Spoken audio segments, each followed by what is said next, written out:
से सना खेत। एक खौफनाक कहानी। गांव में एक किसान था जिसका नाम किशन था। किशन एक साधारण किसान था जो अपनी मेहनत और सच्चाई के लिए पूरे गांव में जाना जाता था। वह अपने परिवार के साथ एक छोटे से खेत पर रहता था। खेत उसका सब कुछ था, उसकी जीविका, उसका सपना और उसकी पहचान।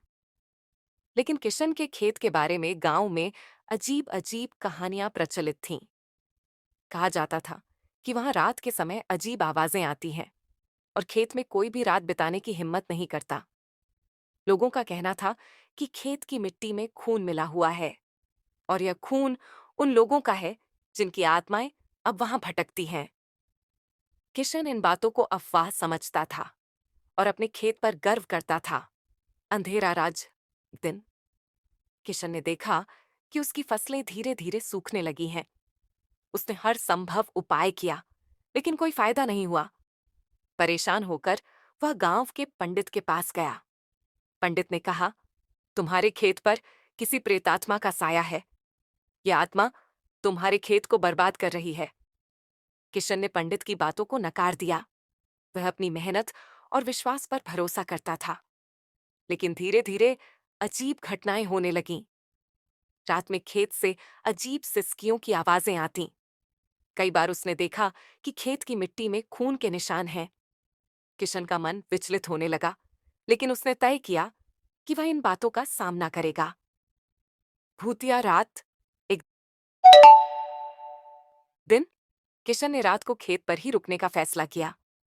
उसने अपने साथ एक लालटेन, एक कुल्हाड़ी और थोड़ी सी रोटियां मिली। रात गहरी हो रही थी और चारों ओर सन्नाटा छा गया था। अचानक उसे खेत के बीच से किसी के रोने की आवाज सुनाई दी।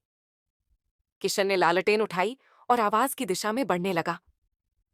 खेत के बीच में उसे एक परछाई दिखाई दी। वह एक महिला की परछाई थी जो सफेद साड़ी पहने हुए थी।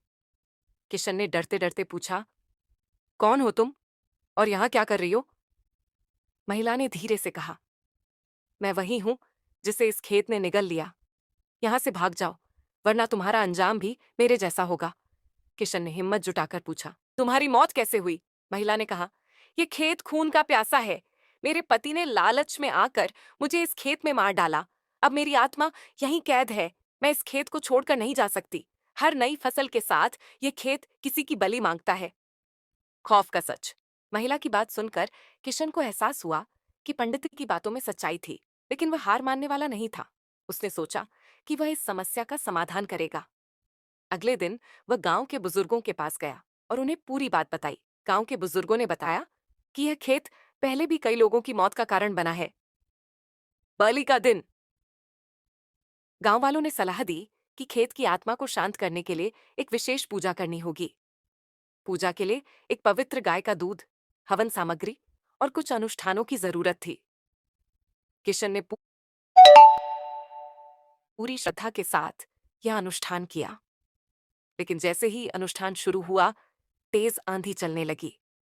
खेत में हर ओर खून की बूंदें गिरने लगीं। किशन ने डरकर अनुष्ठान जारी रखा।